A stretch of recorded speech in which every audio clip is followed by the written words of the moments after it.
Hello, New Orleans. As promised, I've spent the last 24 hours reviewing the Task Force Sewage and Water Board suggestions, their recommendations, and we thought this would be the best format in which to respond so that everyone could get my ideas and my opinions in an unfiltered format that wouldn't be in the form of sound bites on TV or quotes in an interview. So, with that, let's get right into it. One of the primary recommendations in this task force lists is governance. I want to begin by saying in the public comments, which are attached, the minutes, governance doesn't come up. The bulk of the conversation, the actual complaints from people, from residents, from parties involved with it, including members of the task force, is actually billing for the most part and management to a lesser degree. I'll address some of that later on, but I want to begin by saying the actual people who attend the task force meetings, they didn't talk about governance. So that was not something that was actually discussed in the public format. That being said, this whole governance argument is a complete smokescreen. There is no split governance problem. The New Orleans Sewage and Water Board is governed by a board that's established in statute. And no one in the task force talked about who's on that board or how it's appointed. That board was recently amended and reconstituted in 2018 by legislation authored by myself with the input of many of the people that are complaining about governance on the current Sewage and Water Board. The same people that want to have a new governance model created the current governance model. The current Sewage and Water Board is constituted of the mayor of the city of New Orleans, in the city council, the chair of the Public Works, Sanitation, Environmental Committee, or another council appointee, or a civil engineer. There are two syndicate members for the Board of Liquidation and Debt, appointed by the mayor. There's 7 citizens to be appointed by the mayor with the advice and consent of the council. And of those 7 citizens, one citizen, one of each citizens has to be from a councilmatic district. So 5 of them have to be from council districts. And 2 of the appointments shall be consumer advocates with community advocacy or consumer protection experience in the field.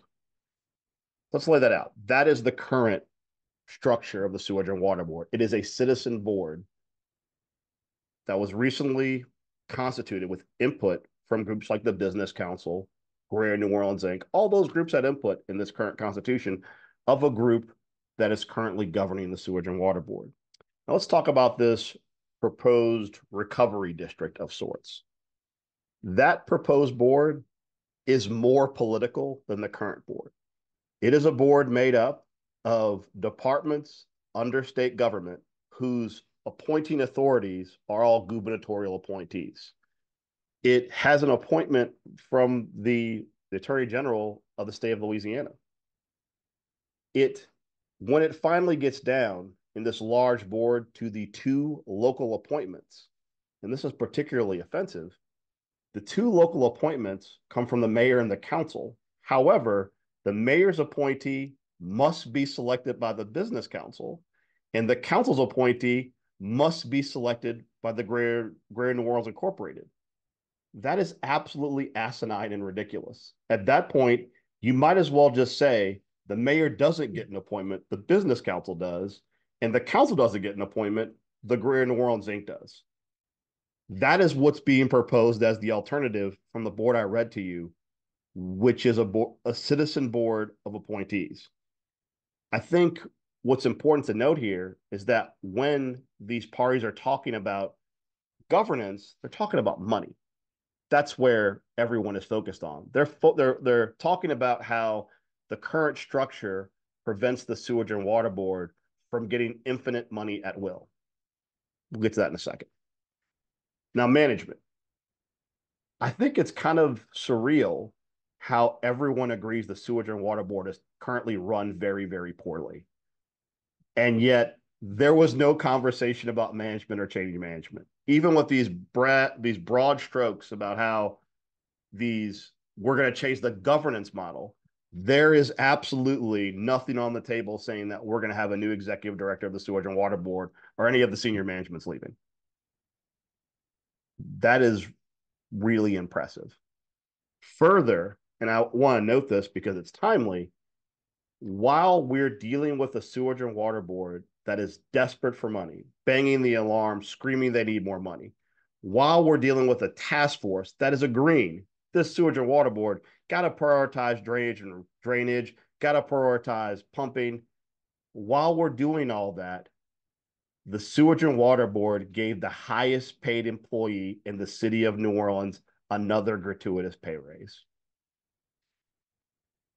And not only that, just as a side note, and there'll be a couple of these, they utilized a city statute that we passed to give meter maids and clerks pay raises to give the highest paid non-civil service employee in the city of New Orleans more money, to the point that we're now going to have to change the law so that the sewage and water board can't use that law that was meant to make sure regular, normally paid city employees are guaranteed a living wage to make someone who's making almost $500,000 a gratuitous extra pay raise a year. But they need more money. Let's talk about billing. Now, if you look at the comments from the task force, it's all billing. Billing is the number one issue facing the sewage and water board. And in fact, the task force spends a tremendous amount of time talking about the lack of credibility with sewage and water board regarding billing. I find this tremendously interesting because the council is in complete agreement. In fact, in 2022 and 2023, I worked with Representative Stephanie Hilferty to repeatedly go to the legislature to get the council some control over billing because the Sewage and Water Board refused to address it. And to be clear, and this is not subjective, the Sewage and Water Board fought the council, fought Representative Hilferty and Senator Jimmy Harris on us being able to fix billing. In fact, their number one argument is that state law prohibited them from lowering bad bills. And part of the law that Representative Hilferty authored was to allow them that flexibility, and they fought to not have the flexibility to fix your bill. We won, but just want to remind everyone, they fought over that. Now, two of the big suggestions from that organization, from the task force, was special masters and fixed billing. What I find interesting, and I think this would have been helpful had people who are advocates and elected officials who've been fighting with Sewage and Water Board had been on this board, is that Representative Hilferty's bill already addresses all this. For example, the council appeals manager is basically the special master. They're the person that when people are disputing their bills, they look at all the information and come to a resolution. We have to fight to have one of those, but they exist. Any effort the legislature and the governor want to put in to help us further force the Sewage and Water Board to fix their billing structure, we're for that. Part of that's going to be dealing with their outdated computer software, which is a whole separate problem. But let's talk about fixed billing. What's tremendously interesting to me is that the current ordinance in state law already allows for fixed billing. In fact, it spells out a process in which if there are ongoing billing disputes, the Sewage and Water Board can take the last 3 actual reads that are bills that are not contested and take the average and use that as a fixed bill. That exists in the law, and the Sewage and Water Board refuses to do it. More importantly, in that billing subcommittee of the council that the legislature both jointly work on, where the legislature, Representative Hilferty, Senator Harris, myself, other council members, and the Sewage and Water Board sit on, established a whole slew of alternatives to improve public confidence. The Sewage and Water Board's actually reading your bills. And surprise, we passed that last year, and they're following none of it. For example, the Sewage and Water Board told us in the public hearings, on the record from its executive director, that they would not estimate more than every other month. They have never stopped estimating all your bills. And we know that because the other thing we did to recover public confidence was to require that they do door hangers on your door every other month to show, in fact, that someone actually read your meter. You're the citizens of the city. You're paying your bills. Have you gotten a door tag every other month? I haven't. I got one door tag. So they're not even pretending that they're trying to read your bills. But what is tremendously important and is lost in this conversation is that the council and the legislature have been trying to drag the sewage and water board kicking and screaming to fix their billing issues. We've tried to work with them to provide alternatives to solve these issues, and they participate in these conversations. They give lip service, and then they do whatever the hell they want. And I have no indication at all that this task force, because it is saying the same things we've said with different people, that it's going to change their behavior. What it comes back to is money. Let's talk about money for a second. Sewage and Water Board complained repeatedly about the fact that their millage was not rolled forward in the last millage cycle. Well, as you might recall, citizens of the city of New Orleans, we didn't roll any millages forward, including millages for the city of New Orleans and our sub-agencies. And I know the Sewage and Water Board exists as its own special snowflake, but we didn't raise millages to support public housing, fire, police, any other essential services, because taxation and the cost of living in the city have gotten so high, people couldn't afford it. And rather than acknowledge that this was the reality this year, the Sewage and Water Board complained about it. When it comes to rates, this is very important because this is one of the most troubling aspects of this entire proposal. We did not raise the rates because we've told them we will not consider raising rates until you fix billing. Now, the task force says the same thing, but here's the big difference. The Sewage and Water Board and its allies want the ability to raise your rates when they want to without anyone stopping them. And this task force goes ahead and puts that in writing. It specifically says, and both of their versions of there being a New Orleans Sewage, Water, and Drainage Board, on page 9 of its report, the legislature should mandate the ability of this board to raise rates as necessary to properly fund its operations, or mandate a regulator who must rationally analyze rate increase requests. That's important. Sewage and Water Board is not a utility that is regulated by the New Orleans City Council. And Stephanie Hilferty's original legislation that I work with her on, we turned them into a utility that we could regulate. They balked at that because they don't want to be regulated by the city council or by anybody, really. That regulatory authority, if we regulate them traditionally, we require a tremendous amount of public input before we raise rates for utilities we regulate. It takes 18 months to 2 years to raise a rate on something.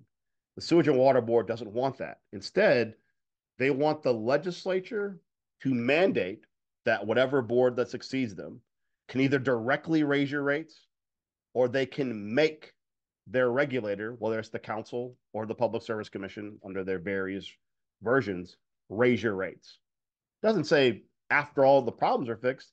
Doesn't say that if they can't do anything correct. It says that whatever the board says, raise the rates get raised. I don't know about you, but not only is that terrifying, that really pisses me off, to be honest. That a board that's this, that an organization that is this so far afield in public confidence thinks the solution is to make people raise your rates, even when they're not doing their job. Now, this is not all bad. There are some parts of this proposal that are somewhat actually workable. I call them opportunities for collaboration. Consolidated drainage. This is a no-brainer. We should consolidate drainage under somebody. Could be the Sewage and Water Board. In fact, Council President Helena Moreno offered to do that last term. The Sewage and Water Board ceased conversations because they wanted all of the associated cash that DPW gets for consolidated drainage, but they didn't want any oversight. And I'll be clear, and this is an area where there's an opportunity for collaboration. Consolidated drainage or other consolidated services, those are all on the table as long as the council has oversight to make sure they're doing the job. That leads directly into catch basins. The city is doing an absolutely awful job cleaning catch basins. Terrible job. There are 80,000 that need to be cleaned, and the city in 3 years has done 6,000. That's awful. If the Sewage and Water Board can do a better job cleaning catch basins, I welcome them to it, but they're not going to get that money without oversight. The reason why we know that only 6,000 have been cleaned is because Councilman Geruso has been requiring them to disclose it. If you give all the money to a third party where we have no oversight following the cash, your tax dollars we give to them, how do we know they're cleaning catch basins? Actually, an interesting solution that was in here, because Sewage and Water Board, like the city, has terrible credit because they have horrific outstanding judgments from contractors that never paid. There is a idea in here of using the Department of Transportation for the state of Louisiana as kind of a management partner through CEAs to attract more bids. That would drive the cost of doing everything down. We're going to talk about this on April 2nd, but part of the reason why we have such an expensive increase in these frequency changers at the Sewage and Water Board plan is because we didn't get enough competitive bids. And that's because the city of New Orleans and the Sewage and Water Board don't pay their bills. So if we can use the state as a partner to attract more contractors to drive down those costs, that's something we certainly should have a conversation about. There's two more things. The first is power improvements. Sewage and Water Board has not done a great job of managing its own power. I think that's an understatement. I'm not going to go into it because there's plenty of stories you can read on how bad they are at managing their power. And whether it be through more money and training and resources from both the city and state to get there, or looking at maybe someone else should be managing their power completely, I think that's something that has to be on the table because power continues to be a challenge. The last thing, which is very important, and I'm glad to see included in here, is equitable revenue.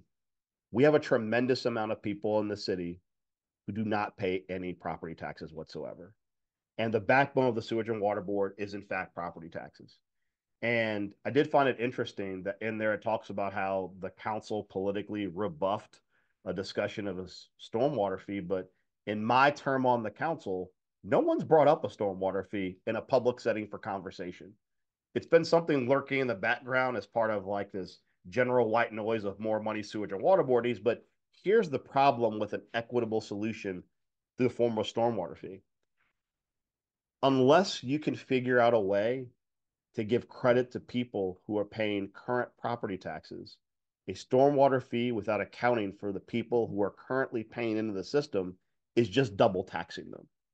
The idea of an equitable revenue stream for drainage really has to rely on the fact that by bringing those nonprofits in, we're not additionally taxing the residents of the city to get them in, because that gets the Sewage and Water Board more revenue, but it gets at the expense of breaking the backs of people whose backs are already bent on the sheer amount of money Sewage and Water Board pulls out of their budget each month.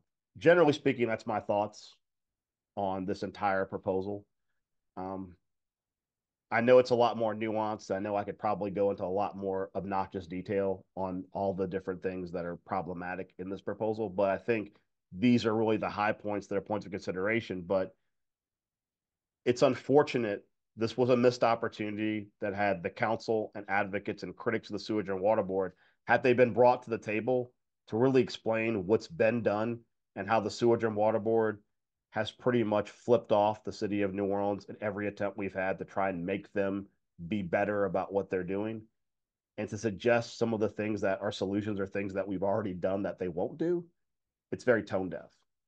And not to be a dead horse, but in the middle of being desperate for money and screaming that they need more resources, throwing more cash at the highest paid employee in the city of New Orleans, the one that is least accountable to the New Orleans City Council, that is only accountable to a board, existing board that already is there, and to not have a conversation about management changes, but only changing to make a new non-political, more political board governed at the state level, it's very tone deaf and offensive.